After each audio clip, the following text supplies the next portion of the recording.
നിയമാവർത്തനം അധ്യായം 28. അനുഗ്രഹങ്ങൾ. നിന്റെ ദൈവമായ കർത്താവിൻ്റെ വാക്കുകേട്ട് ഇന്ന് ഞാൻ നിനക്ക് നൽകുന്ന കൽപ്പനകളെല്ലാം സൂക്ഷ്മമായി പാലിക്കുമെങ്കിൽ അവിടുന്ന് നിന്നെ ഭൂമിയിലെ മറ്റെല്ലാ ജനതകളെയുംക്കാൾ ഉന്നതനാക്കും. അവിടുത്തെ വചനം ശ്രവിച്ചാൽ അവിടുന്ന് ഈ അനുഗ്രഹങ്ങളെല്ലാം നിന്റെ മേൽ ചൊരിയും. നഗരത്തിലും വയലിലും നീ അനുഗ്രഹീതനായിരിക്കും. നിന്റെ സന്തതികളും വിളവുകളും മൃഗങ്ങളും കന്നുകാലിക്കൂട്ടവും ആട്ടിൻപറ്റവും അനുഗ്രഹിക്കപ്പെടും. നിന്റെ അപ്പക്കുട്ടയും മാവ് കുഴയ്ക്കുന്ന കലവും അനുഗ്രഹിക്കപ്പെടും. സകല പ്രവൃത്തികളിലും നീ അനുഗ്രഹീതനായിരിക്കും. നിനക്കെതിരെ വരുന്ന ശത്രുക്കളെ നിന്റെ മുൻപിൽ വെച്ച് കർത്താവ് തോൽപ്പിക്കും. നിനക്കെതിരായി അവർ ഒരു വഴിയിലൂടെ വരും, 7 വഴിയിലൂടെ പലായനം ചെയ്യും. നിന്റെ കളപ്പുരകളിലും നിന്റെ പ്രയത്നങ്ങളിലും കർത്താവ് അനുഗ്രഹം വർഷിക്കും. നിന്റെ ദൈവമായ കർത്താവ് നിനക്ക് തരുന്ന ദേശത്ത് അവിടുന്ന് നിന്നെ അനുഗ്രഹിക്കും. അവിടുത്തെ കൽപ്പനകൾ പാലിച്ച് അവിടുത്തെ മാർഗത്തിൽ ചരിച്ചാൽ കർത്താവ് നിന്നോട് ശപഥം ചെയ്തിട്ടുള്ളതുപോലെ നിന്നെ തൻ്റെ വിശുദ്ധ ജനമായി ഉയർത്തും. കർത്താവിൻ്റെ നാമം നീ വഹിക്കുന്നത് കാണുമ്പോൾ ലോകത്തിലുള്ള സകല മനുഷ്യരും നിന്നെ ഭയപ്പെടും. നിനക്ക് നൽകുമെന്ന് നിന്റെ പിതാക്കന്മാരോട് ശപഥം ചെയ്തിട്ടുള്ള ദേശത്ത് കർത്താവ് ധാരാളം മക്കളെയും കന്നുകാലികളെയും നിനക്ക് തരും. സമൃദ്ധമായ വിളവ് നൽകി അവിടുന്ന് നിന്നെ സമ്പന്നനാക്കും.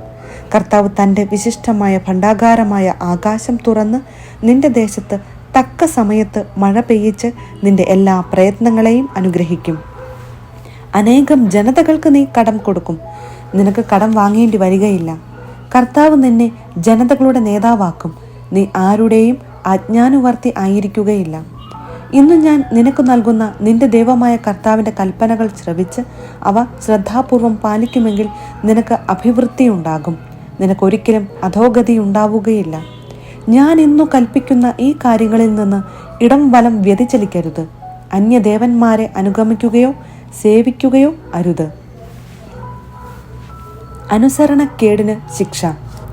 എന്നാൽ നീ നിന്റെ ദൈവമായ കർത്താവിൻ്റെ സ്വരം ശ്രവിച്ച് ഞാൻ ഇന്നു നിനക്ക് നൽകുന്ന അവിടുത്തെ കൽപ്പനകളും ചട്ടങ്ങളും ശ്രദ്ധാപൂർവം അനുസരിക്കാതിരുന്നാൽ താഴെ പറയുന്ന ശാപമൊക്കെയും നിന്റെ മേൽ പതിക്കും. നഗരത്തിലും വയലിലും നീ ശപിക്കപ്പെട്ടവനായിരിക്കും. നിന്റെ അപ്പക്കുട്ടയും മാവ് കുഴയ്ക്കുന്ന കലവും ശാപഗ്രസ്തമായിരിക്കും. നിന്റെ സന്താനങ്ങളും വിളവുകളും കന്നുകാലിക്കൂട്ടവും ആട്ടിൻപറ്റവും ശപിക്കപ്പെടും. സകല പ്രവൃത്തികളിലും നീ ശക്തനായിരിക്കും. നിന്റെ ദുഷ്കൃത്യങ്ങൾ വഴി കർത്താവിനെ ഉപേക്ഷിച്ചതിനാൽ നീ നശിക്കുന്നതുവരെ നിന്റെ എല്ലാ പ്രയത്നങ്ങളിന്മേലും അവിടുന്ന് ശാപവും ക്ലേശവും ശകാരവും അയക്കും. നീ ക്ഷണത്തിൽ നിശേഷം നശിച്ചു പോകും. നീ കൈവശപ്പെടുത്താൻ പോകുന്ന ദേശത്ത് നിന്നെ സംഹരിക്കുന്നതുവരെ കർത്താവ് നിന്റെ മേൽ തീരാവ്യാധികൾ അയക്കും. ക്ഷയം, പനി, വീക്കം, അത്യുഷ്ണം, വാൾ, വരൾച്ച, വിഷക്കാറ്റ്, പൂപ്പൽ ഇവ കൊണ്ട് കർത്താവ് നിന്നെ പ്രഹരിക്കും. നിശേഷം നശിക്കുന്നതുവരെ ഇവ നിന്നെ വേട്ടയാടും. നിനക്ക് മുകളിലുള്ള ആകാശം പിത്തളയും കീഴുള്ള ഭൂമി ഇരുമ്പും ആയി മാറും. കർത്താവ് നിന്റെ ദേശത്ത് മഴയ്ക്ക് പകരം പൊടിയും പൂഴിയും വർഷിക്കും. നീ നശിക്കും വരെ ആകാശത്തു നിന്ന് അവ നിന്റെ മേൽ പതിക്കും. കർത്താവ് നിന്നെ ശത്രുക്കളുടെ മുൻപിൽ തോൽപ്പിക്കും. നീ ഒരു വഴിയിലൂടെ അവർക്കെതിരായി ചെല്ലും, 7 വഴിയിലൂടെ തോറ്റോടും. ഭൂമിയിലെ സകല രാജ്യങ്ങൾക്കും നീ ഒരു ബീഭത്സ വസ്തുവായി തീരും. നിന്റെ ശവം ആകാശത്തിലെ പക്ഷികൾക്കും ഭൂമിയിലെ ജന്തുക്കൾക്കും ഭക്ഷണമായി തീരും.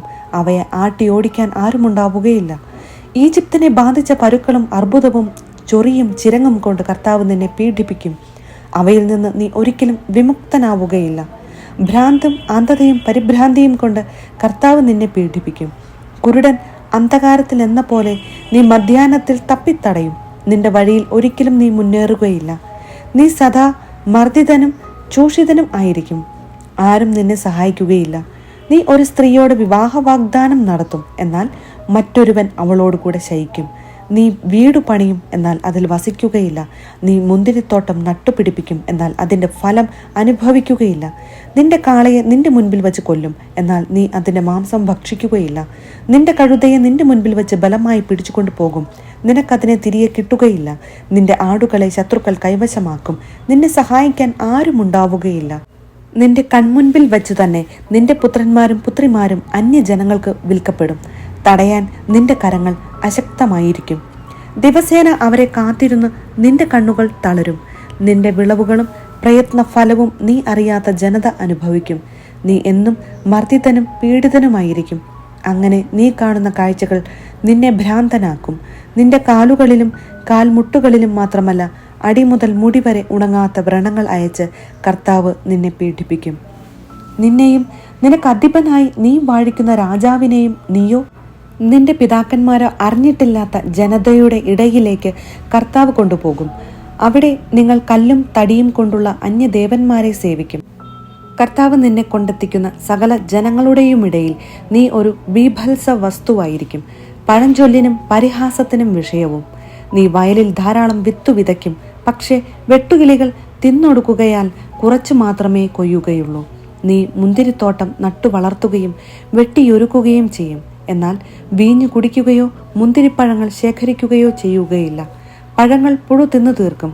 നിന്റെ ദേശത്തെല്ലായിടത്തും ഒലിവ് മരങ്ങളും ഉണ്ടായിരിക്കും, എന്നാൽ നീ അവയുടെ തൈലം ലേപനം ചെയ്യുകയില്ല. അവയുടെ കായകളെല്ലാം കൊഴിഞ്ഞു പോകും. നിനക്ക് പുത്രന്മാരും പുത്രിമാരും ജനിക്കും, എങ്കിലും അവരെ നിനക്ക് സ്വന്തമായി കിട്ടുകയില്ല. അവർ അന്യനാടുകളിൽ അടിമകളായിത്തീരും. നിന്റെ വൃക്ഷങ്ങളും വയലിലെ വിളവുകളുമെല്ലാം വെട്ടുകിളികൾ തിന്നു തീർക്കും. നിന്റെ ഇടയിലുള്ള പരദേശി നിന്നേക്കാൾ വളരെ ഉന്നതനായിരിക്കും. നീ തീരെ അധപ്പതിക്കുകയും ചെയ്യും. അവൻ നിനക്ക് കടം തരും. കടം കൊടുക്കാൻ നിനക്ക് കഴിവുണ്ടാകുകയില്ല. അവൻ നിന്റെ അധിപനായിരിക്കും, നീ അധീനനും. നീ നശിക്കുന്നതുവരെ ഈ ശാപങ്ങളെല്ലാം നിന്റെ മേൽ പതിക്കും. ഇവ നിന്നെ വേട്ടയാടി പിടിക്കും. എന്തെന്നാൽ നിന്റെ ദൈവമായ കർത്താവിൻ്റെ വാക്കു നീ കേട്ടില്ല, അവിടുന്ന് നൽകിയ കൽപ്പനകളും നിയമങ്ങളും പാലിച്ചുമില്ല. ഇവയെല്ലാം നിനക്കും നിന്റെ സന്തതികൾക്കും എന്നേക്കും അടയാളവും അത്ഭുതവുമായിരിക്കും. എല്ലാറ്റിനും സമൃദ്ധിയുണ്ടായപ്പോൾ തികഞ്ഞ ആഹ്ലാദത്തോടെ നീ നിന്റെ ദൈവമായ കർത്താവിന് ശുശ്രൂഷ ചെയ്തില്ല. അതിനാൽ കർത്താവ് നിനക്കെതിരെ അയക്കുന്ന ശത്രുക്കൾക്കു വേണ്ടി നീ വിശപ്പും ദാഹവും നഗ്നതയും പരമദാരിദ്ര്യവും സഹിച്ചുകൊണ്ട് വേല ചെയ്യും. നീ നശിക്കുന്നതുവരെ അവിടുന്ന് നിന്റെ കഴുത്തിൽ ഇരുമ്പ് നുകം വയ്ക്കും. വിദൂരത്ത് നിന്ന്, ഭൂമിയുടെ അതിർത്തിയിൽ നിന്ന് കർത്താവ് നിനക്കെതിരായി ഒരു ജനതയെ കഴുകന്റെ വേഗത്തിൽ കൊണ്ടുവരും. ആ ജനതയുടെ ഭാഷ നിനക്ക് മനസ്സിലാവുകയില്ല. വൃദ്ധനെ ആദരിക്കുകയോ ബാലനോട് അനുകമ്പ കാണിക്കുകയോ ചെയ്യാത്ത ക്രൂര മുഖമുള്ള ഒരു ജനതയായിരിക്കും അത്. നീ നശിക്കുന്നത് വരെയും നിന്റെ കാലികളെയും വിളവുകളെയും അവർ ഭക്ഷിക്കും. നിന്നെ നിശേഷം നശിപ്പിക്കുന്നതുവരെ അവർ ധാന്യമോ വീഞ്ഞോ എണ്ണയോ കാളക്കുട്ടികളെയോ ആട്ടിൻ കുഞ്ഞുങ്ങളെയോ നിനക്ക് വേണ്ടി അവശേഷിപ്പിക്കുകയില്ല. നിന്റെ ദേശത്തെങ്ങും നീ ആശ്രയിച്ചിരുന്ന ഉന്നതങ്ങളും ബലിഷ്ഠങ്ങളുമായ കോട്ടകൾ തകർന്നു വീഴുന്നതുവരെ നിന്റെ പട്ടണങ്ങളിലെല്ലാം അവർ നിന്നെ ഉപരോധിക്കും. നിന്റെ കർത്താവ് നിനക്കു തന്ന സകല പട്ടണങ്ങളിലും അവർ നിന്നെ ആക്രമിക്കും. ഉപരോധം വഴി ശത്രുക്കൾ നിന്നെ ഞെരുക്കുകയും നീ കഠിനമായ ക്ലേശം അനുഭവിക്കുകയും ചെയ്യുമ്പോൾ നിന്റെ സ്വന്തം ശരീരത്തിന്റെ ഫലം, നിന്റെ പുത്രന്മാരുടെ മാംസം നീ ഭക്ഷിക്കും. നിങ്ങളുടെ ഇടയിലെ ഏറ്റവും മൃദുല ഹൃദയനും സുഖലാളിതനുമായ മനുഷ്യൻ പോലും തൻ്റെ സഹോദരനെയും പ്രാണപ്രേയസിയെയും അവശേഷിച്ചിരിക്കുന്ന സ്വന്തം മക്കളെയും വെറുക്കും. അവൻ ഭക്ഷിക്കുന്ന സ്വന്തം മക്കളുടെ മാംസത്തിൽ നിന്ന് അല്പം പോലും അവർക്ക് കൊടുക്കുകയില്ല. എന്തെന്നാൽ നിന്റെ സകല നഗരങ്ങളിലും ശത്രുക്കളുടെ ഉപരോധം മൂലമുണ്ടാകുന്ന കഠിനമായ ക്ലേശത്താൽ അവന് മറ്റ് യാതൊന്നും ഭക്ഷിക്കാനുണ്ടാവില്ല. നിങ്ങളുടെ ഇടയിലുള്ള ഒരിക്കൽ പോലും പാദം നിലത്ത് ചവിട്ടിയിട്ടില്ലാത്ത അത്രയേറെ മൃദുലാംഗിയും പരിലാളിതയുമായ സ്ത്രീ തൻ്റെ ശ്രേഷ്ഠ ഭർത്താവിനെയും പുത്രന്മാരെയും കരുണയറ്റ കണ്ണുകളോടെ വീക്ഷിക്കും. തൻ്റെ ഉദരത്തിൽ നിന്ന് പുറത്തു വരുന്ന മാശും താൻ പ്രസവിക്കുന്ന ശിശുക്കളെയും അവൾ തനിച്ച് രഹസ്യത്തിൽ ഭക്ഷിക്കും. ശത്രുക്കൾ നിന്റെ പട്ടണങ്ങൾ ഉപരോധിക്കുമ്പോഴത്തെ ക്ഷാമവും ക്ലേശവും അത്ര രൂക്ഷമായിരിക്കും. നിന്റെ ദൈവമായ കർത്താവ് എന്ന മഹത്വപൂർണവും ഭയാനകവും ആയ നാമത്തെ നീ ഭയപ്പെടുന്നതിന് വേണ്ടി ഈ പുസ്തകത്തിൽ എഴുതിയിരിക്കുന്ന നിയമങ്ങൾ അക്ഷരം പ്രതി ശ്രദ്ധാപൂർവം നീ അനുസരിക്കാതിരുന്നാൽ ചിന്തിക്കാനാവാത്ത വിധം ക്രൂരവും മാരകവുമായ മഹാമാരികളാലും തീരാവ്യാധികളാലും അവിടുന്ന് നിന്നെയും നിന്റെ സന്തതികളെയും അടിച്ചു വീഴ്ത്തും. ഈജിപ്തിൽ നീ ഭയപ്പെട്ടിരുന്ന വ്യാധികളെല്ലാം അവിടുന്ന് നിന്റെ മേൽ വരുത്തും. അവ നിന്നെ വിട്ടുമാറുകയില്ല. ഈ നിയമഗ്രന്ഥത്തിൽ എഴുതിയിട്ടില്ലാത്ത സകല രോഗങ്ങളും മഹാമാരികളും നീ നശിക്കുന്നതുവരെ കർത്താവ് നിന്റെ മേൽ അയക്കും. ആകാശത്തിലെ നക്ഷത്രങ്ങൾ പോലെ അസംഖ്യമായിരുന്ന നിങ്ങളിൽ ചുരുക്കം പേർ മാത്രമേ അവശേഷിക്കുകയുള്ളൂ. എന്തെന്നാൽ നിന്റെ ദൈവമായ കർത്താവിൻ്റെ വാക്കു നീ അനുസരിച്ചില്ല. നിങ്ങൾക്ക് നന്മ ചെയ്യുന്നതിലും നിങ്ങളെ വർദ്ധിപ്പിക്കുന്നതിലും കർത്താവ് സന്തോഷിച്ചിരുന്നതുപോലെ നിങ്ങളെ നശിപ്പിച്ച് ഇല്ലാതാക്കുന്നതിലും അവിടുന്ന് സന്തോഷിക്കും. നീ കൈവശമാക്കാൻ പോകുന്ന ദേശത്ത് നിന്ന് നിന്നെ അവിടുന്ന് പിഴുതെറിയും. ഭൂമിയുടെ ഒരറ്റം മുതൽ മറ്റേ അറ്റം വരെ സകല ജനതകളുടെയും ഇടയിൽ കർത്താവ് നിങ്ങളെ ചിതറിക്കും. അവിടെ നിങ്ങളോ പിതാക്കന്മാരോ അറിഞ്ഞിട്ടില്ലാത്ത ദേവന്മാരെ, കല്ലും മരവും കൊണ്ട് തീർത്ത ദേവന്മാരെ നിങ്ങൾ സേവിക്കും. ആ ജനതകളുടെ ഇടയിൽ നിനക്ക് ആശ്വാസമോ നിന്റെ പാദങ്ങൾക്ക് വിശ്രമമോ ലഭിക്കുകയില്ല. അവിടെ കർത്താവ് നിന്റെ ഹൃദയം ഭയചകിതമാക്കും, കണ്ണുകൾക്ക് മങ്ങൽ വരുത്തും, മനസ്സ് ദുഃഖം കൊണ്ട് നിറയ്ക്കും. നിന്റെ ജീവൻ നിരന്തരം അപകടത്തിലായിരിക്കും. രാവും പകലും നീ സംഭീതനായിരിക്കും. ജീവിതത്തിൽ നിനക്ക് ഒരു സുരക്ഷിതത്വവും ഉണ്ടായിരിക്കുകയില്ല. ഹൃദയത്തിൽ കുടികൊള്ളുന്ന ഭയവും കണ്ണുകൾ കാണുന്ന കാഴ്ചകളും നിമിത്തം പ്രഭാതത്തിൽ നീ പറയും, ദൈവമേ സന്ധ്യയായിരുന്നെങ്കിൽ. സന്ധ്യയിൽ നീ പറയും, ദൈവമേ പ്രഭാതമായിരുന്നെങ്കിൽ. കർത്താവ് നിന്നെ കപ്പൽ മാർഗം ഈജിപ്തിലേക്ക് തിരികെ കൊണ്ടുപോകും. ഇനി ഒരിക്കലും നീ കാണുകയില്ല എന്ന് ഞാൻ വാഗ്ദാനം ചെയ്തിരുന്ന വഴിയാണത്. അവിടെ നിങ്ങൾ ദാസന്മാരും ദാസികളുമായി നിങ്ങളുടെ ശത്രുക്കൾക്ക് അടിമവേല ചെയ്യാൻ നിങ്ങളെ തന്നെ വിൽക്കാൻ ആഗ്രഹിക്കും. എന്നാൽ ആരും നിങ്ങളെ വാങ്ങുകയില്ല. നിയമാവർത്തനം അധ്യായം 29. മൊവാബിൽ വെച്ച് ഉടമ്പടി. ഹോരബിൽ വെച്ച് ചെയ്ത ഉടമ്പടിക്ക് പുറമെ മൊവാബ് നാട്ടിൽ വെച്ച് ഇസ്രായേൽ ജനവുമായി ചെയ്യാൻ മോശയോട് കർത്താവ് കൽപ്പിച്ച ഉടമ്പടിയുടെ വാക്കുകളാണിവ. മോശ ഇസ്രായേൽ ജനത്തെ വിളിച്ചുകൂട്ടി പറഞ്ഞു, കർത്താവ് നിങ്ങളുടെ മുൻപാകെ ഈജിപ്തിൽ വെച്ച് ഫറവോയോടും അവന്റെ സേവകരോടും രാജ്യത്തോടും ചെയ്തതെല്ലാം നിങ്ങൾ കണ്ടുവല്ലോ. നിങ്ങൾ നേരിൽ കണ്ട കഠിന പരീക്ഷണങ്ങളായ അടയാളങ്ങളും വലിയ അത്ഭുതങ്ങളും തന്നെ. എങ്കിലും ഗ്രഹിക്കാൻ ഹൃദയവും കാണാൻ കണ്ണുകളും കേൾക്കാൻ കാതുകളും കർത്താവ് ഇന്നുവരെ നിങ്ങൾക്ക് നൽകിയിട്ടില്ല. ഞാൻ നിങ്ങളെ മരുഭൂമിയിലൂടെ നയിച്ച 40 വർഷവും നിങ്ങളുടെ വസ്ത്രം പഴകിക്കീറുകയോ ചെരുപ്പ് തേഞ്ഞു തീരുകയോ ചെയ്തില്ല. നിങ്ങൾക്ക് ഭക്ഷിക്കാൻ അപ്പമോ പാനം ചെയ്യാൻ വീഞ്ഞോ മറ്റു ലഹരി പദാർത്ഥങ്ങളോ ഉണ്ടായിരുന്നില്ല. ഞാനാണ് നിങ്ങളുടെ കർത്താവ് എന്ന് നിങ്ങൾ മനസ്സിലാക്കണമായിരുന്നു. നിങ്ങൾ ഈ സ്ഥലത്തേക്ക് വരുമ്പോൾ ഹെഷ്ബോൻ രാജാവായ സീഹോനും ബാഷാൻ രാജാവായ ഓഗും നമുക്കെതിരെ യുദ്ധത്തിന് വന്നു. എങ്കിലും നാം അവരെ തോൽപ്പിച്ചു. നാം അവരുടെ ദേശം പിടിച്ചടക്കി റൂബന്റെയും ഗാദിന്റെയും ഗോത്രങ്ങൾക്ക് മനാസയുടെ അർദ്ധഗോത്രത്തിനും അവകാശമായി കൊടുത്തു. നിങ്ങളുടെ പ്രവർത്തനങ്ങളെല്ലാം വിജയിക്കേണ്ടതിന് ഈ ഉടമ്പടിയിലെ വചനങ്ങൾ പാലിക്കാൻ ശ്രദ്ധിക്കുവിൻ. ഇന്ന് നിങ്ങളെല്ലാവരും നിങ്ങളുടെ ദൈവമായ കർത്താവിന്റെ മുൻപിൽ നിൽക്കുകയാണ്. നിങ്ങളുടെ ഗോത്ര തലവന്മാരും ശ്രേഷ്ഠന്മാരും അധികാരികളും ഇസ്രായേൽ ജനം മുഴുവനും നിങ്ങളുടെ കുഞ്ഞുങ്ങളും ഭാര്യമാരും പാളയത്തിൽ വിറകു വെട്ടുകയും വെള്ളം കോരുകയും ചെയ്യുന്ന പരദേശിയും എല്ലാം. നിങ്ങളുടെ ദൈവമായ കർത്താവ് ഇന്ന് നിങ്ങളുമായി ചെയ്യുന്ന തന്റെ പ്രതിജ്ഞാബദ്ധമായ ഉടമ്പടിയിൽ നിങ്ങൾ പ്രവേശിക്കാൻ പോകുകയാണ്. നിങ്ങളോട് ചെയ്ത വാഗ്ദാനവും നിങ്ങളുടെ പിതാക്കന്മാരായ അബ്രാഹത്തോടും ഇസഹാക്കിനോടും യാക്കോബിനോടും ചെയ്ത പ്രതിജ്ഞയനുസരിച്ച് അവിടുന്ന് നിങ്ങളെ തന്റെ ജനമായി സ്ഥാപിക്കും. അവിടുന്ന് നിങ്ങളുടെ ദൈവമായിരിക്കുകയും ചെയ്യും.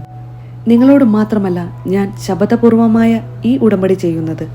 ഇവിടെ ഇപ്പോൾ നമ്മോടൊന്നിച്ച് നമ്മുടെ ദൈവമായ കർത്താവിന്റെ മുൻപാകെ നിൽക്കുന്നവരോടും ഇന്ന് നമ്മോടൊന്നിച്ച് ഇല്ലാത്തവരോടും കൂടിയാണ്. ഈജിപ്തിൽ നാം വസിച്ചിരുന്നതും ജനതകളുടെ ഇടയിൽ കൂടി നാം കടന്നു പോന്നതും എങ്ങനെയെന്ന് നിങ്ങൾക്കറിയാമല്ലോ. അവരുടെ മ്ലേച്ഛതകൾ, മരവും കല്ലും വെള്ളിയും പൊന്നും കൊണ്ടുള്ള വിഗ്രഹങ്ങൾ നിങ്ങൾ കണ്ടില്ലേ? അവരുടെ ദേവന്മാരെ സേവിക്കാനായി നമ്മുടെ ദൈവമായ കർത്താവിൽ നിന്ന് ഇന്നു തന്റെ ഹൃദയത്തെ അകറ്റുന്ന പുരുഷനോ സ്ത്രീയോ കുടുംബമോ ഗോത്രമോ നിങ്ങളുടെ ഇടയിൽ ഉണ്ടായിരിക്കരുത്. കയ്പുള്ള വിഷഫലം കായ്ക്കുന്ന മരത്തിന്റെ വേര് നിങ്ങളുടെ ഇടയിൽ ഉണ്ടാവരുത്. അങ്ങനെയുള്ളവൻ ഈ ശാപവാക്കുകൾ കേൾക്കുമ്പോൾ കുതിർന്നതും വരണ്ടതും ഒന്നുപോലെ എന്ന ഭാവത്തിൽ ഞാൻ എൻ്റെ ഇഷ്ടത്തിന് നടന്നാലും സുരക്ഷിതനായിരിക്കും എന്ന് പറഞ്ഞ് തന്നെ അനുഗ്രഹിക്കും. എന്നാൽ കർത്താവ് അവനോട് ക്ഷമിക്കുകയില്ല. കർത്താവിന്റെ കോപവും അസൂയയും അവനെതിരെ ജ്വലിക്കും. ഈ പുസ്തകത്തിൽ എഴുതിയിരിക്കുന്ന ശാപമൊക്കെയും അവന്റെ മേൽ പതിക്കും. കർത്താവ് ആകാശത്തിന് കീഴിൽ നിന്ന് അവന്റെ നാമം തുടച്ചു മാറ്റും. ഈ നിയമപുസ്തകത്തിൽ എഴുതിയിരിക്കുന്ന ഉടമ്പടിയുടെ ശാപങ്ങൾക്കനുസൃതമായി അവനെ നശിപ്പിക്കുന്നതിന് ഇസ്രായേൽ ഗോത്രങ്ങളിൽ നിന്ന് അവനെ മാറ്റി നിർത്തും. നിന്റെ ഭാവി തലമുറയും വിദൂരത്തു നിന്നു വരുന്ന പരദേശികളും ഈ ദേശത്തെ മഹാമാരികളും കർത്താവ് ഇവിടെ വരുത്തിയ രോഗങ്ങളും കാണും. വിത്ത് വിതയ്ക്കുകയോ ഒന്നും വളരുകയോ പുല്ലുപോലും മുളയ്ക്കുകയോ ചെയ്യാത്ത വിധം ഗന്ധകവും ഉപ്പും കൊണ്ട് നാട് മുഴുവൻ കത്തി എരിഞ്ഞിരിക്കും. കർത്താവ് തന്റെ രൂക്ഷമായ കോപത്താൽ നശിപ്പിച്ച സോദോം, ഗൊമോറ, അദ്മ, സെബോയും എന്നീ പട്ടണങ്ങളുടെ വിനാശം പോലെ ആയിരിക്കും അത്. ഇതു കാണുന്ന ജനതകൾ ചോദിക്കും, എന്തുകൊണ്ടാണ് ഈ രാജ്യത്തോട് കർത്താവ് ഇപ്രകാരം പ്രവർത്തിച്ചത്? അവിടുത്തെ കോപം ഇത്രയധികം ജ്വലിക്കാൻ കാരണമെന്ത്? അപ്പോൾ ജനങ്ങൾ പറയും, അവരുടെ പിതാക്കന്മാരുടെ ദൈവമായ കർത്താവ് അവരെ ഈജിപ്തിൽ നിന്ന് കൊണ്ടുവന്നപ്പോൾ അവരോട് ചെയ്തിരുന്ന ഉടമ്പടി അവർ ഉപേക്ഷിച്ചു. അവർ അറിയുകയോ കർത്താവ് അവർക്ക് നൽകുകയോ ചെയ്തിട്ടില്ലാത്ത ദേവന്മാരെ അവർ സേവിക്കുകയും ചെയ്തു.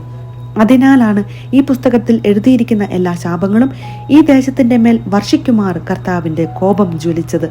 കർത്താവ് അത്യധികമായ ക്രോധത്തോടെ അവരെ അവരുടെ നാട്ടിൽ നിന്ന് കടപുഴക്കി മറ്റൊരു നാട്ടിലേക്ക് വലിച്ചെറിഞ്ഞു.